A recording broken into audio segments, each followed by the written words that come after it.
ಮಾಯಿಂದ ಬರುತ್ತೆ. ಮಾಯ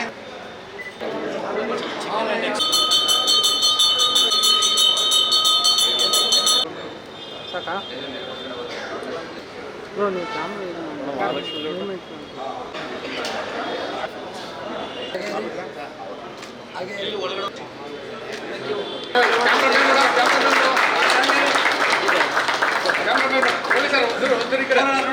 Mahalaya all the best.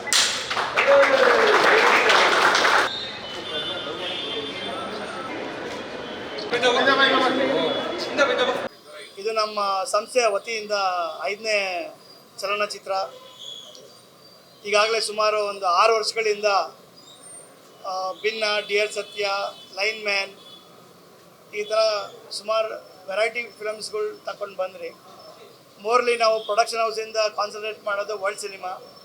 ಅಂದರೆ ಪ್ರಪಂಚದಾದ್ಯಂತ ಪ್ರತಿಯೊಬ್ಬರು ಈ ಫಿಲಮ್ ಕುತ್ಕೊಂಡು ನೋಡಿದ್ರೆ ಅರ್ಥ ಆಗುವಂಥದ್ದು ಮತ್ತು ಎಂಜಾಯ್ ಮಾಡುವಂಥ ಒಂದು ಕಂಟೆಂಟು. ಇದು ಅದೇ ಥರ ಒಂದು ವಿಭಿನ್ನವಾದಂಥ ಒಂದು ಕಂಟೆಂಟು ತಗೊಂಡು ಬಂದಿದ್ದೀರಿ. ಫಿಲಮ್ ಹೆಸರು ಈಗಾಗಲೇ ನಿಮಗೆ ಗೊತ್ತಾಗಿದೆ, ಮಹಾಲಯ ಅಂತ. ಸೊ ಅದ್ರ ಬಗ್ಗೆ ಡೀಟೇಲ್ಸ್ ನಾನು ಡೈರೆಕ್ಟ್ರೇ ಹೇಳಲಿ. ಮತ್ತು ಪ್ರೊಡಕ್ಷನ್ ಕಡೆಯಿಂದ ನಾವು ಒಂದು 3 ಸ್ಕೆಡ್ಯೂಲಲ್ಲಿ ಶೂಟ್ ಮಾಡ್ತಾಯಿದ್ದೀರಿ ಈ ಫಿಲಮ್ನ. ಮೊದಲನೇದು ಅರ್ಮೇನಿಯಾ ಅಂತ ರಷ್ಯಾನಲ್ಲಿ ಒಂದು 7ರಿಂದ 10 ದಿನ ಶೂಟ್ ಇರುತ್ತೆ. ಆಮೇಲೆ ಬೆಂಗಳೂರು ಸುತ್ತಮುತ್ತ ಮತ್ತು ನಮ್ಮ ಮಲೆನಾಡು ಹಳ್ಳಿಗಳ ಕಡೆ ಒಂದು 15ರಿಂದ 20 ದಿನ 2 ಸ್ಕೆಡ್ಯೂಲ್ ಇರುತ್ತೆ. ಒಟ್ಟು ಒಂದು 45-50 ದಿನ ಶೂಟ್ ಮಾಡುವಂಥ ಪ್ರಾಜೆಕ್ಟ್ ಇದು.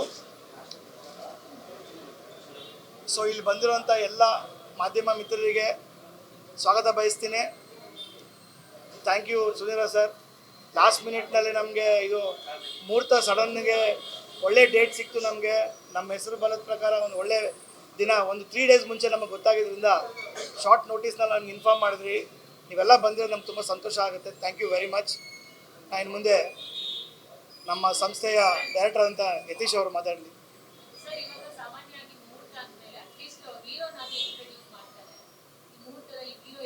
ಎಲ್ಲ ಫಿಲಮ್ಗಳಲ್ಲೂ ಹೀರೋನೇ ಇಟ್ಕೊಂಡು ಮಾಡ್ತಾರೆ, ಬಟ್ ನಮ್ಮ ಪಿಕ್ಚರ್ನಲ್ಲಿ ಹೀರೋ ಇಲ್ಲ. ನಮ್ಮ ಫಿಲಮ್ನಲ್ಲಿ it's a content film. So ಹೀಗಾಗಿ ತಾರಾಗಣದಲ್ಲಿ ಹೆಚ್ಚು ಕಡಿಮೆ 15ರಿಂದ 20 ಜನ ಒನ್ ಆಫ್ ದ ಬೆಸ್ಟ್ ಆರ್ಟಿಸ್ಟ್ಗಳು ಇರ್ತಾರೆ ನಮ್ಮ ಫಿಲಮ್ನಲ್ಲಿ. ಪ್ರತಿಯೊಬ್ಬರು ಹೀರೋಗಳೇ ನಮ್ಮ ಫಿಲಮ್ನಲ್ಲಿ. Because everybody has got a scope. ಪ್ರತಿಯೊಬ್ಬರಿಗೂ ಒಂದು ಸ್ಕೋಪ್ ಇದೆ.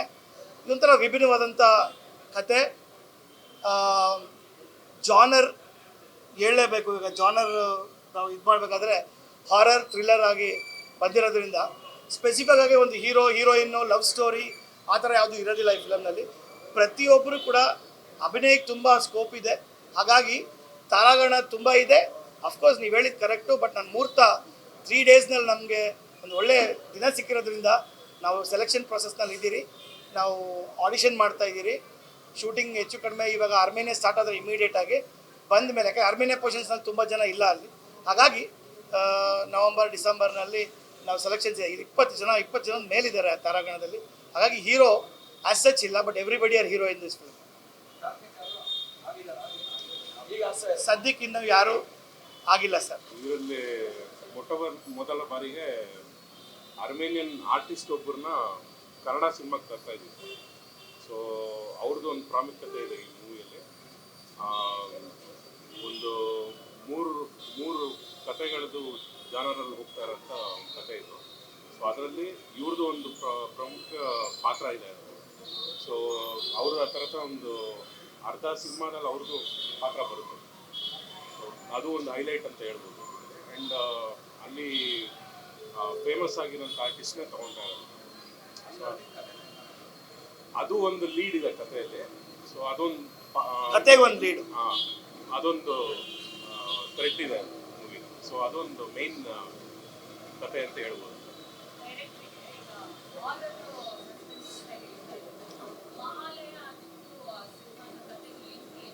ಮ್ಯಾಮ್, ಹಾರರ್ ಅಂದರೆ ಇಟ್ಸ್ ಅ ಡಿವೈನ್ ಹಾರರ್ ಅಂತ ಹೇಳಕ್ಕೆ ಇಷ್ಟಪಡ್ತೀನಿ. ಸೊ ಎರಡು ಆಪೋಸಿಟ್ ವರ್ಡ್, ಡಿವೈನ್ ಹೇಳ್ತಾ ಇದ್ದಾರೆ, ಈ ಕಡೆ ಹಾರರ್ ಹೇಳ್ತಾ ಇದ್ದಾರೆ ಅಂತ. ಸೊ ಅದ್ರ ವಿಶೇಷತೆನೇ ಇಲ್ಲಿ ಮಹಾಲಯದಲ್ಲಿ ಹೇಳಕ್ಕೆ ಕೊಟ್ಟಿದ್ದೀನಿ. ಈ Mahalaya starting stage of Durga ಪೂಜೆಗೆ ಶುರು ಕೊಡೋದೇ ಮಹಾಲಯ ಅಮಾವಾಸ್ಯೆ ನಂತರ. ಸೊ ಅದಕ್ಕೂ ಈ ಸಿನಿಮಾಗೂ ನಡೆಯುವಂಥ ವಿಷಯಕ್ಕೂ ಅರ್ಮೇನಿಯಾಗೂ ಒಂದಷ್ಟು ತರ ಬಳಗಕ್ಕೂ ಒಂದಷ್ಟು ನೃತ್ಯಕ್ಕೂ ನಮ್ಮ ಕಲೆ, ನೇಟಿವಿಟಿ, ನಮ್ಮ ಮನೆತನ, ನಮ್ಮ ಜನ, ನಮ್ಮ ಸರ್ಕಲ್, ನಮ್ಮ ಒಂದೇನೋ ಒಂದು ನಮ್ಮದೊಂದು ಫ್ಯಾಮಿಲಿ ಅಂತ ಶುರುವಾದಾಗ ಒಂದಿರುತ್ತೆ ನಾವು ಒಂದು ಎಮೋಷನ್ಸ್ ಅದ್ರ ಮಧ್ಯೆ ಅದ್ರ ಸುತ್ತ ಹೇಳಕ್ ಕೊಟ್ಟಿದ್ದೀವಿ. ಸೊ ಹಾರರ್ ಅಂತ ಹೇಳಕ್ಕೆ ಡಿವೈನ್ ಹಾರರ್ ಅಂತ ಹೇಳ್ಬೋದು, but it might be opposite word, but still ಸಿನಿಮಾಗೆ ಅದು ಹೆಂಗೆ ಸೂಕ್ತವಾಗುತ್ತೆ, ಹೆಂಗೆ ಹೋಲಿಕೆ ಆಗುತ್ತೆ ಅಂತ ಮುಂದಿನ ದಿನಗಳಲ್ಲಿ 100% ಹೇಳ್ತೀವಿ. ಟೀಸರ್ ಟ್ರೈಲರ್ ಮುಖಾಂತರ ಒಂದಷ್ಟು ನೋಡ್ತಿದ್ದಂಗೆ ಒಂದಷ್ಟು ಅಂದಾಜು ನೋಡುಗರಿಗೆ ಮತ್ತು ಮಾಧ್ಯಮ ಎಲ್ಲ ಗುರುಗಳಿಗೂ ಸಿಗುತ್ತೆ ಅಂತ ನಾನು ಹೇಳ್ತೀನಿ.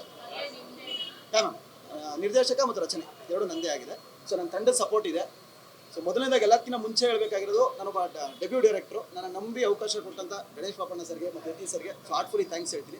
ಬಿಕಾಸ್ ಎಲ್ರಿಗೂ ಅಷ್ಟೇ ಮೊದಲನೇ ಅವಕಾಶ ಅಂದಾಗ ಈ ಶಾರ್ಟ್ ಫಿಲ್ಮ್ಸು, ಟೀಸರ್ಸ್ ಈ ಥರದನ್ನು ಮಾಡ್ಕೊಂಡು ತಿರುಗ್ತಿರೋ ಸಮಯದಲ್ಲಿ ಯಾರೋ ಒಬ್ರು ಗುರುತಿಸಿ ಒಂದು ಸಿನಿಮಾ ರೂಪಕ್ಕೆ ತರಬೇಕು ಅಂತ ತರೋದಿದೆಯಲ್ಲ, ಆ ಮೊದಲನೇ ಪ್ರೊಡ್ಯೂಸರ್ಸ್ಗಳಿಗೆ ನನಗೆ ನಿಜವಾಗ್ಲೂ ಧನ್ಯವಾದಗಳು ಹೇಳ್ತೀನಿ.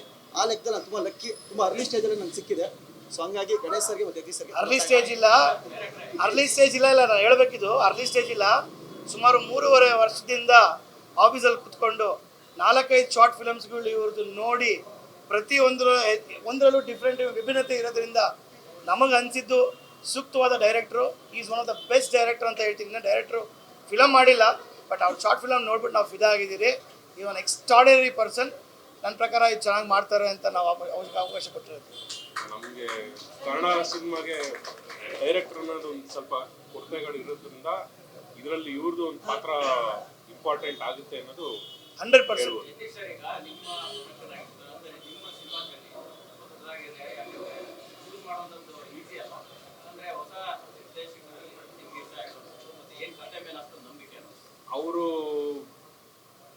ಅವರು ನಮ್ಗೆ ಅಂದ್ರೆ ಇವಾಗ ಇವ್ರ ಜೊತೆ ಜರ್ನಿ ಮಾಡಿ ಆಗ್ಲೇ 3-4 ಸ್ಟೋರಿ ಕೇಳಿದ್ದೀನಿ. 3-4 ಸ್ಟೋರಿನೂ ಡಿಫ್ರೆಂಟ್ ಆಗಿದ್ರು ಎಲ್ಲ ನಮ್ಮ ಮಣ್ಣಿನ ಕತೆ, ನಮ್ಮ ಟ್ರೆಡಿಷನ್ನು, ವ್ಯಾಲ್ಯೂಸು ಅದನ್ನ ಹೇಳಕ್ ಹೊರಡ್ತಾರಲ್ಲ, ಅದು ತುಂಬ ಇಂಪಾರ್ಟೆಂಟ್ ಇವಾಗಿರೋ ಜನ್ರೇಷನ್ಗೆ, ಫ್ಯೂಚರ್ ಜನ್ರೇಷನ್ಗೆ. ಹಾಗೂ ಪಾಸ್ಟ್ ಜನ್ರೇಷನಲ್ಲಿ ಇರೋರು ಕೆಲವರು ಮರ್ತಿದ್ದಾರೆ ನಮ್ಮ ಕಸ್ಟಮ್ಸ್ ಆಗಲಿ, ನಮ್ಮ ಟ್ರೆಡಿಷನ್ಸ್ ಆಗಲಿ, ಅದೆಲ್ಲ ಸ್ವಲ್ಪ ಅದಕ್ಕೆ ಹೋಗ್ತಾ ಇದೆ. ಟ್ರೆಡಿಷನ್ಸ್ ಮಾಡರ್ನೈಸೇಷನ್ ಜಾಸ್ತಿ ಆಗ್ತಾ ಇದೆ. ಸೊ ಅದನ್ನು ಒಂದು ಜನಕ್ಕೆ ನಾಟಕ ಪಡಿಸೋದಕ್ಕಾಗಲಿ ಅದಕ್ಕೆ ಇಂಥ ಡೈರೆಕ್ಟರ್ಸ್ ಇರಬೇಕು ಅನ್ನೋ ಕಾರಣದಿಂದ ಇವ್ರಿಗೂ ಒಂದು ಚಾನ್ಸ್ ಕೊಟ್ಟು ಕಾನ್ಫಿಡೆಂಟಾಗಿ ಇವ್ರು ಮಾಡ್ತಾರೆ ಅನ್ನೋ ಒಂದು ಇದ್ರ ಮೇಲೆ ನಾವು ಇದೀವಿ. ಸೊ ಅದಕ್ಕೆ ಇವರು ಸೆಲೆಕ್ಟ್ ಮಾಡಿದ್ರು.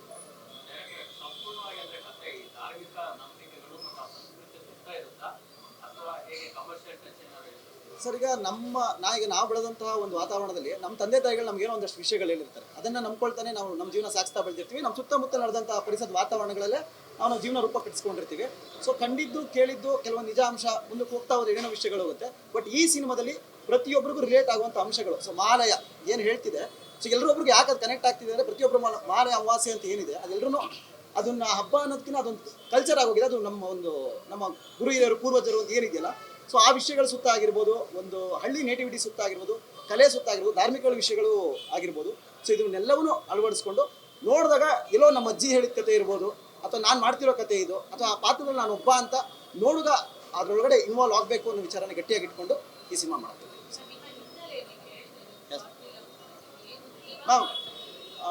ನಾನು ಅಸಿಸ್ಟೆಂಟ್ ಡೈರೆಕ್ಟರ್ ಆಗಿ ಎ ಹರ್ಷ ಅವ್ರ ಹತ್ರ ಕೆಲಸ ಮಾಡ್ತಿದ್ದು.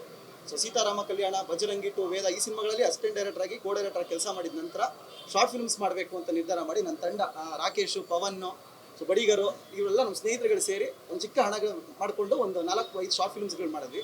ಸೊ ಎಲ್ಲವೂ ಬೇರೆ ಬೇರೆ ವಿಭಾಗದಲ್ಲಿತ್ತು. ಕತೆ ಏನು ಹೇಳೋಕೆ ಹೊರಟಿದ್ದೀನಿ ಪ್ರೊಡ್ಯೂಸರ್ಗೆ, ಅದಕ್ಕೆ ಸಂಬಂಧಪಟ್ಟಿದ್ದ ಶಾರ್ಟ್ ಫಿಲ್ಮ್ಸ್ನ ಮಾಡಿದಾಗ ಒಂಚೂರು ಹತ್ತಿರ ಆಗುತ್ತೆ ಕತೆ, ವಿಜುವಲಿ ಮುಂಚೆನೇ ತೋರಿಸೋಣ ಅಂತ ಹೇಳಿ ಅದಕ್ಕೆ ಸಂಬಂಧಪಟ್ಟಿದ್ದು ಮಾಡಿದ ನಂತರ ನನ್ನ ಶಾರ್ಟ್ ಫಿಲ್ಮ್ಸ್ನ ಫಸ್ಟ್ ಟೈಮ್ ಗುರುತಿಸಿ ಅವ್ರ ಪ್ರೊಡಕ್ಷನಲ್ಲೇ ಯಾವುದೇ ರೀತಿ ನನಗೇನು ನೋ ಕಾಸ್ಟ್ ದಿವಾಲಿ ಅಂತ ಒಂದು short film, old is gold ಅಂತ ಒಂದು ಶಾರ್ಟ್ ಫಿಲ್ಮು, ಮತ್ತು ಇನ್ನೊಂದು 2 ಟೀಸರ್ಸ್ಗಳನ್ನ ಅದು ಟೈಪ್ನ ರಿವೀಲ್ ಮಾಡೋಕ್ಕಾಗಲ್ಲ. ಸೊ ಅದು ಟೀಸರ್ಸ್ಗಳು ಇದೆಲ್ಲವನ್ನೂ ಇವ್ರು ನೋಡಿ ನಂತರ ಈ ಥರದ್ದು ಏನೋ ಒಂದು ನಿಮ್ಗೆ ಅವಕಾಶ ಕೊಡಬೇಕು ಅಂದಾಗ ಈ ಥರದೊಂದು ಕಂಡಿದ್ದು ಕಥೆಗಳು ನನ್ನ ತಲೆಯಲ್ಲಿದೆ ಸರ್. ಇದನ್ನು ನಾವು ಆಡಿಯನ್ಸ್ ತಲುಪಿಸಿದ್ರೆ ಖಂಡಿತ ತಗೋತಾರೆ ಅಂತ ಅವ್ರು ಹೇಳಿದಾಗ ಅವ್ರು ತುಂಬ ಇಷ್ಟಪಟ್ಟು ಎಸ್ ಇದು ಹೋಗೋಣ ಮುಂದಕ್ಕೆ ಅಂತೇಳಿ ಅದ್ರ ಮೇಲೆ ಒಂದು 6 ತಿಂಗಳಿಂದ 1 ವರ್ಷ ಕೂತ್ಕೊಂಡು ಟೀಮ್ ಜೊತೆ ನಾವು ಡಿಸ್ಕಸ್ ಮಾಡಿದ ನಂತರ ಇದನ್ನು ಮುಂದುವರಿಸ್ತೀವಿ.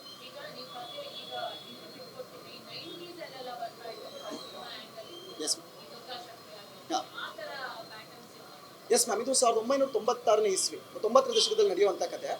ಸೊ ಆವಾಗ ನಂಬಿಕೆಗಳು ಮತ್ತೊಂದಷ್ಟು ಆಚರಣೆಗಳು ಈಗ ಸ್ವಲ್ಪ ಕಮ್ಮಿ ಆಗಿದೆ ಅಂತ ಹೇಳ್ಬೋದು, ನಶಿಸಿ ಹೋಗಿದೆ ಅಂತ ಹೇಳೋಕ್ಕಾಗಲ್ಲ, ಸ್ವಲ್ಪ ಕಮ್ಮಿ ಆಗಿರ್ಬೋದು. ಆಗಿನ ವಿಷಯ ಹೇಳಿದಾಗ ಇನ್ನೊಂಚೂರು ಗಟ್ಟಿಯಾಗಿ ಕನೆಕ್ಟ್ ಆಗುತ್ತೆ. ಸೊ ನೋಡುಗರ ವರ್ಗ ಎಲ್ಲ ವರ್ಗಕ್ಕೂ ತಲುಪುತ್ತೆ. ಇನ್ ಕೇಸ್ ಯಾರೋ 2000 ಜನ್ರೇಷನ್ ಇದ್ರು ಈ ಥರದೊಂದು ವಿಷಯಗಳು ನಡೀತಿದ್ವಂತೆ ಅನ್ನೋದಾದ್ರೂ ಅವ್ರ ತಿಳುವಳಿಕೆ ಬರುತ್ತೆ. So ultimately as a divine culture united ಓಟಿವಿಟಿ. ನಮ್ಗೆ ಇನ್ನೊಂದು ಖುಷಿ ಪಡುವಂಥ ವಿಷಯ ಏನಂದರೆ ನಮ್ಮ ಬಗಿರ ಫಿಲಮ್ ಡೈರೆಕ್ಟರ್ ಆಗಿರುವಂಥ ಡಾಕ್ಟರ್ ಸೂರ್ಯ ಅವರು ಈ ಫಿಲಮ್ನಲ್ಲಿ ನಮಗೆ ಕ್ರಿಯೇಟಿವ್ ಹೆಡ್ ಆಗಿ ನಮಗೆ ಕಂಪ್ಲೀಟ್ಲಿ ಬೆನ್ನೆಲುಬಾಗಿ ನಿಂತಿರ್ತಾರೆ. Will be backing this project actually. So throughout the film ಅವ್ರು ಡೈರೆಕ್ಟರ್ ಜೊತೆ ಕೂತ್ಕೊಂಡು ಎಂಟೈರ್ ಫಿಲಮ್ ಕತೆ ಕೇಳಿ ಈ ಫಿಲಮ್ನಲ್ಲಿ ನಾನು ಇರಬೇಕು ಅಂತ ಹೇಳಿ ಅವರು ಬೇರೆ ಫಿಲಮ್ಸ್ಗಳು ಮಾಡ್ತಿರ್ಬೋದು, ಬಟ್ ಆದ್ರೂ ಈ ಫಿಲಮ್ಗೆ ಅವರು ಕ್ರಿಯೇಟಿವ್ ಹೆಡ್ ಆಗಿ ಪಾರ್ಟ್ ಆಗಿರ್ತಾರೆ ನನ್ನ ಜೊತೆಯಲ್ಲಿ. ಸೊ ಅದೊಂದು ವಿಷಯ ಹೇಳಬೇಕು. ಕಾಸ್ಟಿಂಗ್ ಬಿಡಿ ನಾವು ಮಾಡ್ತಾಯಿದ್ದೀರಿ, ನಾವು ಖಂಡಿತ ಇನ್ನೊಂದು ಪ್ರೆಸ್ ಮೀಟ್ ಮಾಡ್ತಿರೋಣ. ಫಸ್ಟ್ ಶೆಡ್ಯೂಲ್ಗೆ ಮುಂಚೆ ಇನ್ನೊಂದು ಸೆಕೆಂಡ್ ಶೆಡ್ಯೂಲ್ಗೆ ಮುಂಚೆ ನಾವು ಇನ್ನೊಂದು ಪ್ರೆಸ್ ಮೀಟ್ ಮಾಡ್ತೀವಿ. ಸರ್ ಇನ್ನೊಂದು ನನ್ನ DOP ಪವನ್ಗೆ ನಾನು ಹಿಂದೆ ಇರ್ತಾನೆ, ಅವನು ತುಂಬ ಥ್ಯಾಂಕ್ಸ್ ಹೇಳಬೇಕು. ಈ ಶಾರ್ಟ್ ಫಿಲ್ಮು ಟೀಸರ್ಗಳ ವಿಭಾಗದಲ್ಲಿ ಅದಕ್ಕೆ ನಂಗೆ ತುಂಬ ಸಹಾಯ ಮಾಡಿದಂಥ ಸ್ನೇಹಿತ. ಸೊ ಪವನ್ಗೆ ಈ ವೇದಿಕೆಯಲ್ಲಿ ಥ್ಯಾಂಕ್ಸ್ ಹೇಳಕ್ಕೆ ಇಷ್ಟಪಡ್ತೀನಿ. ನಮ್ಮ ತಂದೆ ತಾಯಿಗೆ ಥ್ಯಾಂಕ್ಸ್ ಹೇಳಕ್ಕೆ ಇಷ್ಟಪಡ್ತೀನಿ. ಸ್ಫೂರ್ತಿ, ಥ್ಯಾಂಕ್ ಯು.